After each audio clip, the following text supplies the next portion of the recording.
ఈ చలికాలంలో వచ్చే కోళ్ళ సమస్య కోసం నేను ఈరోజు వీడియో చేస్తున్నాను. ఇది అందరికీ ఉపయోగపడుతుంది.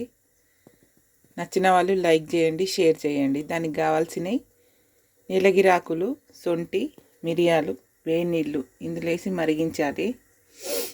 దీనివల్ల కోళ్ళకి సిఆర్డి ప్రాబ్లం రాదు, చాలా వరకు అసలు రానే రాదు. గురకలు, జలుబు, ముక్కు రొంపలు తగ్గిపోతాయి. వీటిని ఒక 3 నుండి 5 రోజులు వాడుకోవాలి.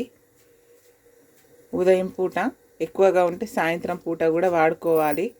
దీని ద్వారా ఆ సిఆర్డిని కంట్రోల్ చేసుకోవచ్చు. ఎందుకంటే కోళ్ళను పెంచుకునే వారికే తెలుస్తుంది దాని మీద ప్రేమ.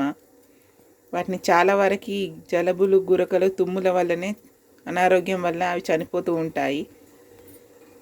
వాటిని కాపాడుకోవడానికి ఈ ఒక చిన్న ప్రయత్నం నాకు తెలిసింది మీకు చెప్తున్నా. నేను ఇది వాడుతున్నాను.